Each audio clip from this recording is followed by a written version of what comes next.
డబ్బు సంపాదించే ప్రతి ఒక్క poor and middle class person ప్రతిరోజు 8-9 గంటలు కష్టపడి పనిచేస్తారు. అతను ప్రతి నెల మొదటి తరగన శాలరీని తీసుకుంటాడు. ఒక్కసారి ఆ నెలంతా కష్టపడి సంపాదించిన పేచెక్ని తన చేతిలో చూసినప్పుడు అప్పుడు అతను కష్టపడ్డది మొత్తం మర్చిపోయి చాలా సంతోషిస్తాడు. కానీ ఇదంతా అప్పటి వరకు మాత్రమే. ఒక్కసారి నెల చివరికి వచ్చేసరికి తను సంపాదించిన శాలరీ ఏమీ ఉండదు. ఎందుకంటే ఆ నెల మొత్తం అయ్యే ఖర్చులకే తను సంపాదించిన శాలరీ మొత్తం అయిపోతుంది. ఇలాంటి సిచ్యువేషన్లో అందరూ ఈ సంపాదించిన డబ్బంతా ఎక్కడికి పోతుందిరా అని ఆలోచిస్తూ అర్థం కాని సిచ్యువేషన్లో ఉండిపోతూ ఉంటారు. ఇలాంటి సిచ్యువేషన్లో ఫైనాన్షియల్ లిటరసీలో భాగంగా 2 క్రూషియల్ లెసన్స్ని ఇంప్లిమెంట్ చేయాలి, తెలుసుకోవాలి. ఈ 2 ఇంపార్టెంట్ లెసన్స్ ఏం చెప్తాయి అంటే, మీరు సంపాదించిన డబ్బు ఎక్కడికి పోతుంది, ఎలా పోతుంది, మన దగ్గర నుంచి వెళ్ళే డబ్బు మన ఫైనాన్షియల్ స్టేట్మెంట్లో నుంచి ఎవరి ఫైనాన్షియల్ స్టేట్మెంట్లోకి వెళ్తుంది, మనకి అసెట్ అయింది వేరేటోన్కి లయబిలిటీ ఎలా అవుతుంది, మనకి లయబిలిటీ అయింది వేరేటోన్కి అసెట్ ఎలా అవుతుంది. ఇలా చాలా ఇంపార్టెంట్ విషయాలు మనం ఈరోజు వీడియోలో నేర్చుకోబోతున్నాం. సో వీడియోని ఎండ్ వరకు చూడండి. ముందుగా మీరు income statement and balance sheet అనేవి తెలుసుకోవాలి. ఇన్కమ్ స్టేట్మెంట్ అంటే ఇందులో ఇన్కమ్ కాలం అండ్ ఎక్స్పెన్స్ కాలం అనేది ఉంటుంది. బ్యాలెన్స్ షీట్లో అసెట్ కాలం అండ్ లయబిలిటీ కాలం అనేది ఉంటుంది. ఇక్కడ ఇన్కమ్ స్టేట్మెంట్ అండ్ బ్యాలెన్స్ షీట్ని కలిపితే దీన్ని ఫైనాన్షియల్ స్టేట్మెంట్ అని అంటారు. ఇక్కడ ఇన్కమ్ స్టేట్మెంట్ అండ్ బ్యాలెన్స్ షీట్కి రెండింటికి చాలా రిలేషన్షిప్ ఉంటుంది. వీటిలో ఒక్కటి లేకున్నా కూడా మన ఫైనాన్షియల్ లైఫ్ ఎలా ఉంటుంది, మనం సంపాదించిన డబ్బు ఎక్కడికి పోతుంది, ఇలా చాలా విషయాలు మనం అస్సలు చెప్పలేము. ఒక ఫైనాన్షియల్ స్టేట్మెంట్ అనేది ప్రతి ఒక్క పర్సన్ ఫైనాన్షియల్ లైఫ్లో చాలా క్రూషియల్ రోల్ ప్లే చేస్తుంది. Lesson number 1, it is the direction of cash flow that determines if something is an asset or a liability at that moment. మీ ఫైనాన్షియల్ స్టేట్మెంట్లో క్యాష్ ఫ్లో అనేది ఏ డైరెక్షన్లో వెళ్తుంది అనే దాన్ని బట్టి అది అసెట్టా లేదా లయబిలిటీయా అనేది చెప్పొచ్చు. ఇక్కడ మీకు అసెట్ అండ్ లయబిలిటీ అంటే ఏంటో తెలియాలి. ఒక్క ముక్కలో చెప్పాలి అంటే అసెట్ అనేది మీ పాకెట్లో డబ్బుని పెడుతుంది, లయబిలిటీ అంటే మీ పాకెట్లో నుంచి డబ్బుని బయటకి తీస్తుంది. అసలు ఈరోజు చాలా మంది ఇండివిజువల్ పర్సన్స్ యొక్క ఫైనాన్షియల్ స్టేట్మెంట్ ఎలా ఉంటుందో చెప్తాను వినండి. వాళ్ళ ఇన్కమ్ స్టేట్మెంట్లో ఇన్కమ్ కాలంలో జస్ట్ ప్రతి నెల వచ్చే పేచెక్ మాత్రమే ఉంటుంది.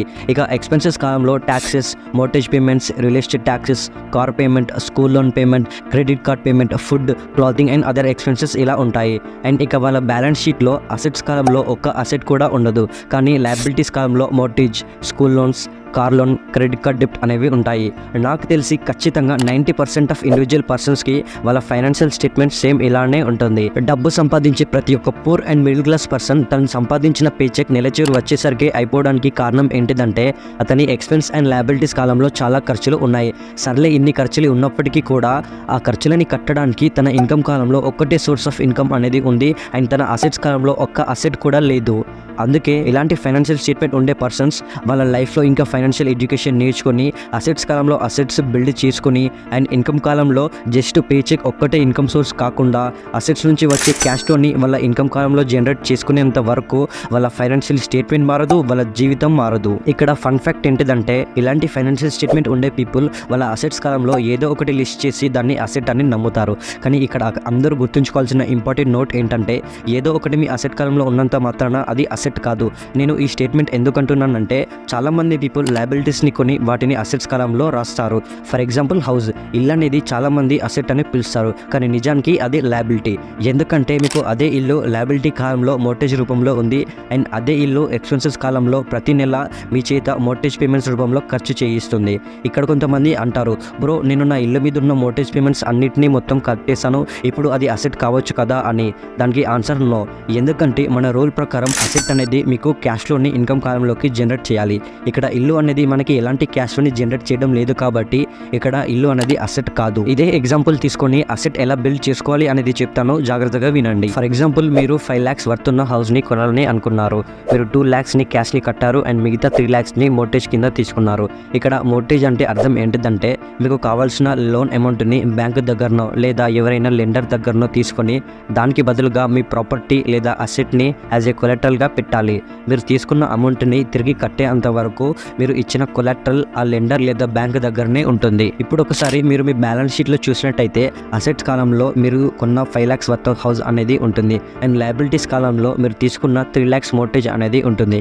ఇక్కడ మనం 5 lakhs వర్త్ ఆఫ్ హౌస్ని అసెట్ కాలంలో రాసినంత మాత్రాన అసెట్ అవుతుందా అంటే దానికి ఆన్సర్ నో.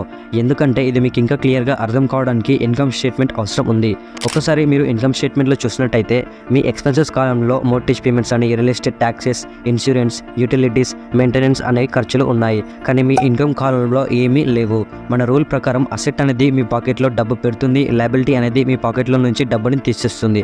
సో ఇక్కడ మీరు కొన్న ఇల్లు అనేది ఎక్స్పెన్సెస్ రూపంలో మీ క్యాష్ని బయటకి తీస్తుంది, కాబట్టి ఇల్లు అనేది లయబిలిటీ. ఇప్పుడు మీరు కొన్న ఇల్లుని లయబిలిటీ నుంచి అసెట్లోకి మార్చాలి అంటే మీరు మీ ఇల్లుని రెంట్కి ఇవ్వాలి. ఇప్పుడు 2 ఆస్పెక్ట్స్ అనేవి లైన్లోకి వస్తాయి. Number 1 rental income, number 2 net rental income. ఇక్కడ రెంటల్ ఇన్కమ్ అంటే మీరు కొన్న ఇల్లుని రెంట్కి ఇచ్చినప్పుడు రెంట్ నుంచి వచ్చే ఇన్కమ్ని రెంటల్ ఇన్కమ్ అని అంటారు. నెంబర్ 2 నెట్ రెంటల్ ఇన్కమ్ అంటే రెంటల్ ఇన్కమ్ మైనస్ ఎక్స్పెన్సెస్. మనం ఇంతకుముందు చూసిన ఫైనాన్షియల్ స్టేట్మెంట్ చూసినట్టయితే మీ అసెట్ కాలంలో 5 lakhs వర్త్ చేసే హౌస్ అనేది ఉంటుంది, అండ్ లయబిలిటీస్ కాలంలో మీరు తీసుకున్న 3 lakhs మోర్టేజ్ అనేది ఉంటుంది, అండ్ ఎక్స్పెన్సెస్ కాలంలో mortgage payments, real estate taxes, insurance, utilities, maintenance అనేవి ఉంటాయి, అండ్ ఇన్కమ్ కాలంలో ఏమీ ఉండవు. ఇక ఎప్పుడైతే మీరు కొన్న ఇల్లుకి రెంట్కి ఇవ్వడం మొదలు పెడతారో అప్పటి నుంచి రెంటల్ ఇన్కమ్ అనే ఆస్పెక్ట్ మీ ఇన్కమ్ కాలంలోకి వస్తుంది. లెట్స్ సే ఫర్ సపోజ్ మీకు ప్రతి నెల 5,000 రూపీస్ రెంటల్ ఇన్కమ్ అనేది వస్తుంది, అండ్ మీకు ప్రతి నెల 2,000 రూపీస్ ఎక్స్పెన్సెస్ అనేవి ఉంటాయి. సో ఇప్పుడు మీ net rental income 5,000 minus 2,000 equal to 3,000, అంటే ప్రతి నెల మీ పాకెట్లోకి 3,000 రూపీస్ వస్తాయి.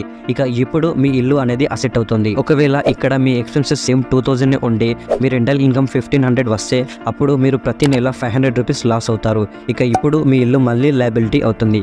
కానీ ఇక్కడ మీకు కొంచెం ఎక్కువ ఫైనాన్షియల్ నాలెడ్జ్ ఉంటే మీరు ఈ లాసెస్ నుంచి తప్పించుకోవచ్చు. ఎలా అంటే ఇప్పుడే ట్యాక్స్ అడ్వాంటేజెస్ అనేవి ఎంటర్ అవుతాయి. ఈ ట్యాక్స్ అడ్వాంటేజ్ అనేది సెక్షన్ 71 ఇన్కమ్ ట్యాక్స్ యాక్ట్. ఇది అర్థం కావడానికి ఇంకో ఎగ్జాంపుల్ చెప్తాను, క్లియర్గా వినండి. Let's say for example Rahul అనే పర్సన్కి ఒక రెంటల్ ప్రాపర్టీ ఉంది. రాహుల్కి ప్రతి నెల రెంటల్ ఇన్కమ్ 50,000 వస్తుంది, ఎక్స్పెన్సెస్ 70,000 పర్ మంత్, అండ్ రాహుల్కి శాలరీ 1 lakh పర్ మంత్ వస్తుంది. ఇక్కడ 50,000 మైనస్ 70,000 ఈక్వల్ టు 20,000. ఇక్కడ రాహుల్ 20,000 లాస్ అయ్యాడు. ఇక ఇప్పుడు ఈ లాస్ అయిన అమౌంట్ని శాలరీకి అగెనిస్ట్గా వాడుకోవచ్చు. అంటే రాహుల్కి 1 lakh పర్ మంత్ వస్తుంది కాబట్టి దీని మీద ట్యాక్స్ కట్టాలి. కానీ ఇక్కడ రాహుల్ లాస్ అయ్యాడు కాబట్టి 1 lakh మైనస్ 20,000 ఈక్వల్ టు 80,000. అంటే ఇప్పుడు రాహుల్ ఈ 80,000 అమౌంట్కి మాత్రమే ట్యాక్స్ కట్టాలి. ఇక్కడ రాహుల్ ఈ లాస్ అయిన అమౌంట్ని తన శాలరీకి అగెనిస్ట్గా వాడుకొని తన ఓవరాల్ ట్యాక్సబుల్ ఇన్కమ్ని తగ్గించుకున్నాడు. ఇక్కడ ఇంపార్టెంట్ నోట్ ఏంటిదంటే ఈ లాస్ అమౌంట్ అనేది సర్టెన్ లిమిట్ వరకు మాత్రమే ఉంటుంది. ఇలా లీగల్ ట్యాక్స్ అడ్వాంటేజెస్ గురించి తెలుసుకొని మీ ఫైనాన్షియల్ స్టేట్మెంట్ మీద కంట్రోల్లో ఉండాలి. కానీ ఇక్కడ అందరికీ వచ్చే క్వశ్చన్ ఏంటిదంటే అసలు ఎందుకు అందరూ ఫైనాన్షియల్ స్టేట్మెంట్ మీద కంట్రోల్లో ఉండరు? ఎందుకంటే వాళ్ళందరికీ ఒక పర్సనల్ ఫైనాన్షియల్ స్టేట్మెంట్ అంటే ఏంటి, దాన్ని ఎలా ప్రిపేర్ చేయాలి, క్యాష్ ఫ్లో అంటే ఏంటి, ఫైనాన్సెస్ అంటే ఏంటి, వాటిని ఎలా కంట్రోల్ చేయాలి అని ఎవరు కూడా వాళ్ళ స్కూళ్ళలో నేర్పించలేదు. ఇవన్నీ ఏం నేర్చుకోకుండానే అందరూ స్కూల్ నుంచి బయటికి వచ్చేసారు. అందుకే వాళ్ళు బయటికి వచ్చాక వాళ్ళ ఫైనాన్షియల్ లైఫ్లో చాలా స్ట్రగుల్ ఫేస్ చేస్తారు. మీరు ఒక పర్సన్ యొక్క ఫైనాన్షియల్ స్టేట్మెంట్ని చూసి అతను కంట్రోల్లో ఉన్నాడా లేదా అనేది చెప్పవచ్చు. ఒక పర్సన్కి జస్ట్ హై పేయింగ్ జాబ్ ఉన్నంత మాత్రాన, పెద్ద ఇల్లు, పెద్ద కారు ఉన్నంత మాత్రాన అతను ఫైనాన్షియల్గా కంట్రోల్లో ఉన్నాడు అని అర్థం కాదు. ఎందుకంటే ఒక్కసారి అతని ఫైనాన్షియల్ స్టేట్మెంట్ చూసినట్టయితే అతని అసలు కథ బయటపడుతుంది. ఇక్కడ మీరు ఫైనాన్షియల్ స్టేట్మెంట్ని అర్థం చేసుకోవడం వల్ల మీ క్యాష్ ఎలా ఫ్లో అవుతుంది అనేది క్లియర్గా చూడవచ్చు. ఫర్ ఎగ్జాంపుల్ ఇప్పుడు చూపించే ఫైనాన్షియల్ స్టేట్మెంట్ అనేది ఒక చెక్ని రాయడంలో ఉన్న క్యాష్ ఫ్లో ప్యాటర్న్ చెబుతుంది. ఎప్పుడైతే మీరు చెక్ రాసేటప్పుడు మీ అసెట్స్ అనేవి తగ్గుతాయి అండ్ రాసిన క్యాష్ అనేది ఎక్స్పెన్సెస్ రూపంలో బయటికి వెళ్తుంది. అండ్ నెక్స్ట్ ఇప్పుడు చూపించే ఫైనాన్షియల్ స్టేట్మెంట్ అనేది మీ క్రెడిట్ కార్డ్ యూస్ చేసేటప్పుడు ఉండే క్యాష్ ఫ్లో ప్యాటర్న్. మీరు ఎప్పుడైతే క్రెడిట్ కార్డ్ని యూస్ చేసేటప్పుడు మీరు మీ లయబిలిటీస్ని ఇంక్రీజ్ చేసుకున్నట్టు, అండ్ ప్రతి నెల మీరు క్రెడిట్ కార్డ్ పేమెంట్ అని ఎక్స్పెన్సెస్ రూపంలో కట్టాలి. ఇక్కడ కూడా చాలా మంది పీపుల్ ఎవరైతే క్రెడిట్ కార్డ్స్ వాడుతున్నారో వాళ్ళు చాలా అప్పుల్లోకి వెళ్తున్నారు అనేది చూడలేకపోతున్నారు. ఎందుకంటే వాళ్ళకి వాళ్ళ ఓన్ పర్సనల్ ఫైనాన్షియల్ స్టేట్మెంట్ని ఎలా క్రియేట్ చేసుకోవాలి, ఎలా అనలైజ్ చేసుకోవాలి అనేది తెలియదు, ఎవరు నేర్పించలేదు కూడా. అందుకే lesson number 1 take control of your cash flow and financial statement. Lesson number 2 it takes at least 2 financial statements to see the entire picture. అంటే మనం మన లైఫ్లో కొన్ని పచ్చి నిజాలు తెలుసుకోవాలి అంటే మీరు బిహైండ్ ద సీన్స్ ఏముంది, ఏం జరుగుతుంది అనేది తెలుసుకోవాల్సి ఉంటుంది. అలాగే మన ఫైనాన్షియల్ లైఫ్లో మొత్తం నిజం తెలవడానికి, అసలు బిహైండ్ ద సీన్స్ ఏం జరుగుతుంది అని తెలుసుకోవడానికి మీకు 2 డిఫరెంట్ ఫైనాన్షియల్ స్టేట్మెంట్ ఖచ్చితంగా అవసరం ఉంది. For example me financial statement and ఇంకొకరి ఫైనాన్షియల్ స్టేట్మెంట్. ఇక్కడ మీ ఎక్స్పెన్స్ అనేది వేరే వాళ్ళ ఇన్కమ్ కాలంలోకి వెళ్తుంది. ఇక్కడ మీరు విన్నది కరెక్టే, మీ ఎక్స్పెన్సెస్ అనేది వేరే వాళ్ళ ఇన్కమ్ కాలంలోకి వెళ్తుంది. ఇక్కడ మీ క్యాష్లో మీ కంట్రోల్లో ఉండకపోవడం వల్ల మీరు వేరే వాళ్ళని ధనవంతులని చేస్తున్నారు. ఇక్కడ మీకు ఇది ఇంకా క్లియర్గా అర్థం కావడానికి ఒక బెస్ట్ ఎగ్జాంపుల్ చెప్తాను. ఇప్పటి నుంచి కొంచెం జాగ్రత్తగా వినండి. లెట్స్ సే మీరు మోర్టేజ్ మీద ఒక ఇల్లుని కొన్నారు. అప్పుడు మీ ఫైనాన్షియల్ స్టేట్మెంట్ లో లయబిలిటీస్ కాలంలో మోర్టేజ్ అనేది ఉంటుంది. కానీ ఇక్కడ మనందరికీ తెలియని పచ్చి నిజం ఏంటంటే మీ మోర్టేజ్ అనేది బ్యాంక్ కి అసెట్ కాలంలో ఉంటుంది. మీరు విన్నది కరెక్టే.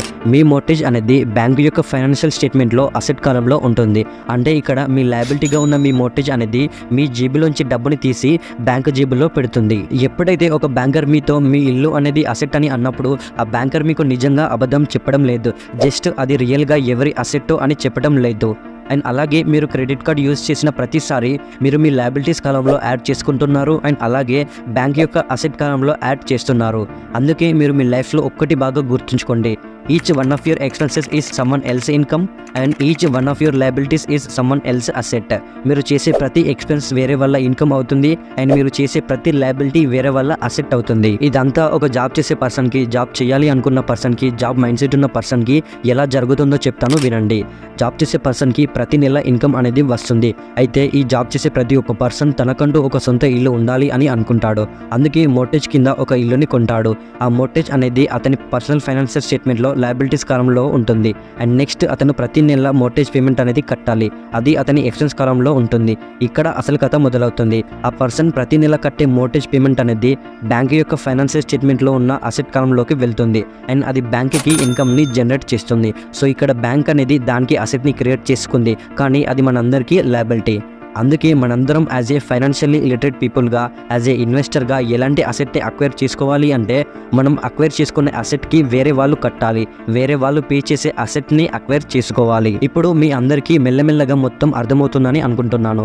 నెక్స్ట్ సేవింగ్స్ అనేవి మన ఫైనాన్షియల్ స్టేట్మెంట్లో అసెట్ కాలంలో ఉంటుంది. కానీ ఇక్కడ అందరికీ తెలియని నిజం ఏంటంటే మన సేవింగ్స్ అనేవి బ్యాంక్ యొక్క ఫైనాన్షియల్ స్టేట్మెంట్లో లయబిలిటీ కాలంలో ఉంటుంది. మీరు విన్నది కరెక్టే. మన సేవింగ్స్ అనేవి మనకి అసెట్, కానీ బ్యాంక్కి లయబిలిటీ. ఎందుకంటే ఇంతకుముందు చెప్పిన డయాగ్రామ్లో మన లయబిలిటీగా ఉన్న మోర్టేజ్ అనేది బ్యాంక్కి మోర్టేజ్ పేమెంట్స్ రూపంలో ఇన్కమ్ జనరేట్ చేసింది కాబట్టి మన మోర్టేజ్ బ్యాంక్కి అసెట్ అయింది. కానీ ఇక్కడ మన సేవింగ్స్ అనేవి బ్యాంక్కి ఎలాంటి ఇన్కమ్ జనరేట్ చేయడం లేదు కాబట్టి మన సేవింగ్స్ అనేవి బ్యాంక్కి లయబిలిటీ. ఇప్పుడు మీ అందరికీ అర్థమై ఉంటుంది నేను ఎందుకు మన ఫైనాన్షియల్ లైఫ్లో మొత్తం నిజం తెలుసుకోవడానికి 2 ఫైనాన్షియల్ స్టేట్మెంట్స్ ఖచ్చితంగా అవసరం అని. ఇలా మీరు ఫైనాన్షియల్ లైఫ్లో అన్ని నిజాలు తెలుసుకోవాలి అంటే మీరు ఫైనాన్షియల్ స్టేట్మెంట్ని క్రియేట్ చేయడం, చదువుకోవడంతోనే మొదలవుతుంది. అందుకే మీరు ఫైనాన్షియల్ స్టేట్మెంట్ని చదవడం ప్రాక్టీస్ చేయండి. మీరు ప్రాక్టీస్ చేసే కొద్దీ ఫైనాన్షియల్లీ లిటరేట్ అవుతారు. ఓకే ఫ్రెండ్స్, ఈ వీడియో నచ్చినట్టయితే లైక్ చేయండి, షేర్ చేయండి. ఇలాంటి మరిన్ని వీడియోస్ కోసం మన ఛానల్ని వెంటనే సబ్స్క్రైబ్ చేసుకోండి. మళ్ళీ నెక్స్ట్ వీడియోలో కలుసుకుందాం. Stay tune. జై హింద్.